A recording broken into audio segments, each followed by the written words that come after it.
My mother sadly died when I was born. I feel like my father blamed me for it my whole life, and my girlfriend's father, stepsister, died of cancer when she was 2 years old.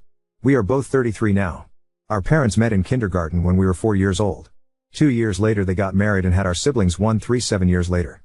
At the beginning of their marriage, both parents treated us well, but as our siblings were born, they left us aside and practically treated us as a nuisance in their family.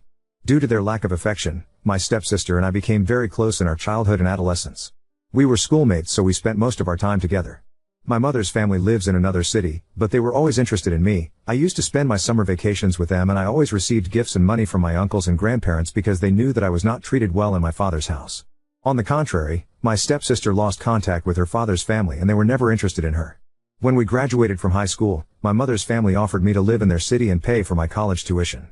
My stepsister was unlucky because our parents told us that they couldn't pay for us to go to college because it would be a big expense for them, so she got a part-time job and studied at a public university, which she ended up dropping out to work full-time for being able to run away from home because our parents treated her badly. Clarify that our birthdays were very simple, unlike our brothers who had 80 guests, extravagant decorations and entertainment. Their gifts were ostentatious, but with us they gave us anything worth less than $20. We lost our virginity together, we were our first kiss, we comforted and supported each other. We were very close. When I moved city, we never stopped communicating. So, at times I used to travel to spend weekends with her. When we were 21, my stepsister became pregnant with me. She worked 2 jobs back then to survive. We decided to tell our parents that we would have the baby and I would hold responsible, but they simply disowned us, blamed us for making them look bad to their friends and were ashamed of us for having disrespected them in that way. They turned their families against us and blocked us from their lives. After that, my stepsister fell into depression. I took her with me a week later. We packed her clothes and the most essential things for her. When I got to my grandparents' house I told them what happened. My aunt's family lives with them and they all listened to us. They already knew my stepsister before and far from being upset, they offered us their support. My grandmother hugged her and told her that as long as she had my child they would treat her like someone else in the family. But the condition they gave us was that we couldn't live together unless I graduated. We accepted and my stepsister lived in their house for a year and a half. Our daughter was born healthy and I visited her daily to see how they were doing. I eventually graduated and we moved in together. My aunt suggested that my stepsister go to a therapist because she has problems due to rejection and lack of a father figure.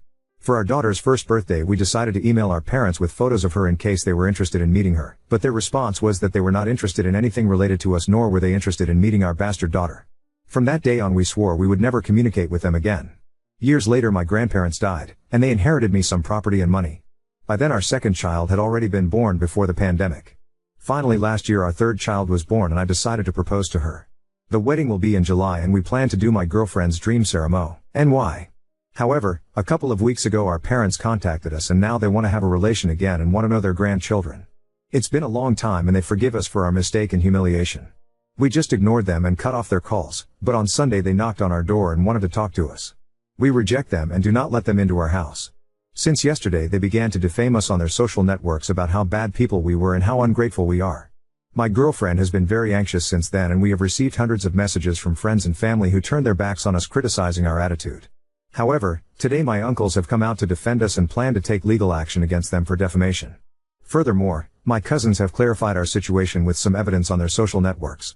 Our friends have also countered the publications saying that they were always careless with us. Even a couple of school teachers joined the publications.